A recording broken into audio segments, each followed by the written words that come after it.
We've been reporting from East Jerusalem, one of the most fascinating and bitterly contested places in the world. Israel captured the eastern half of the Holy City in 1967 and considers it part of its undivided capital. By contrast, the international community, including the Australian government, regards it as occupied Palestinian territory and the prospective capital of a future Palestinian state. Most of East Jerusalem's residents are Palestinians who speak Arabic and are Muslim, but Israeli authorities and non-government organizations are determined to expand the Jewish presence there. In the neighborhood of al-Hawa, in the Silwan district of East Jerusalem, an estimated 700 Palestinians are currently facing eviction from their homes. Among them is grandmother Naja al-Rajabi, who has been ordered to leave the home she shares with 17 relatives, including a grandson in a coma who relies on a ventilator to stay alive. احنا في هذا البيت اعطونا اخلاء شهر واحنا عندنا مرضى وهدول اعطونا شهر باي وقت بيجي بيخلوا البيت احنا بدنا نقعد بالشارع احنا مش مشكله احنا الشاب اللي انت شايفتيه هذا يقعد بالشارع كمان واحنا مش لاقيين بيوت كمان مش لاقيين مأوى واحنا عيال كثيره في البيت انا مرة مسنه عندنا اولاد حالات خاصه يعني احنا ما فيش مأوى يعني ما في يعني بسهوله 50 سنه يزتونا بسهوله لا بيتهم ولا إلهم فيه هذا تعب جوزي يعني هذا البيت تعب جوزي. Dozens of Jewish Israeli families have moved into the neighborhood in recent years, and tensions have intensified since the October 7 attacks and the war in Gaza.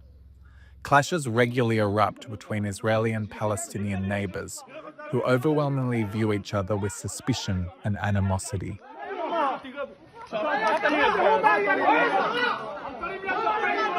As well as evictions, hundreds of Palestinians in East Jerusalem have had their homes demolished in recent years. They say authorities are using a lack of building permits as a pretext to force them out of their homes and make it easier for Jewish families to move in. They say that this house had been built without paper from the municipality. بس جزء منه But a huge part of it قبل 67 before the existence of Israel. Like this house had been built before the existence of Israel. How? الآن هدوا كل شيء للعلم هم بدون ترخيص اصلا ما بعطونا تراخيص. And even he say like they say like it is without paper. But when I went to ask them for paper for the house, they say like you can't have.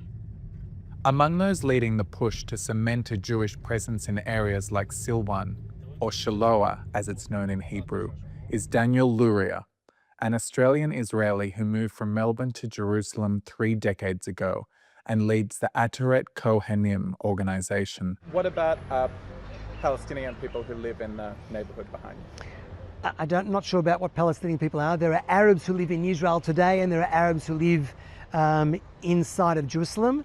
And any Muslim or any Christian is welcome to stay and to live with the blue and white or red carpet rolled out before them in the state of Israel.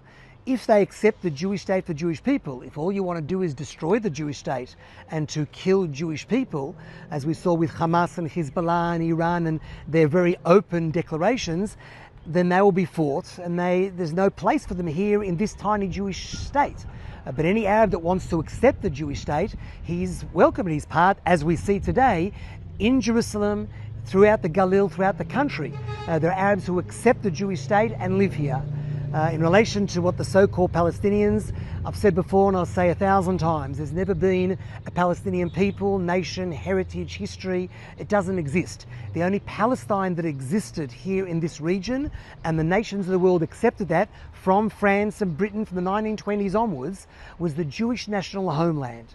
Nothing else existed here because we are the indigenous people of this land right here, not just here in Jerusalem, but the whole of the land of Israel.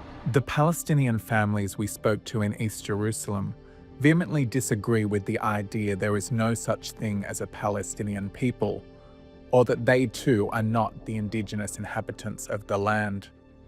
Overwhelmingly, they say they are determined to stay put in their homes, even if they face eviction or demolition. Daniel Luria says he is confident Israelis will win what he describes as a war for the soul of Jerusalem. You can't be an illegal occupier of your own land. This land belongs to one people and one people only. That's the Jewish people.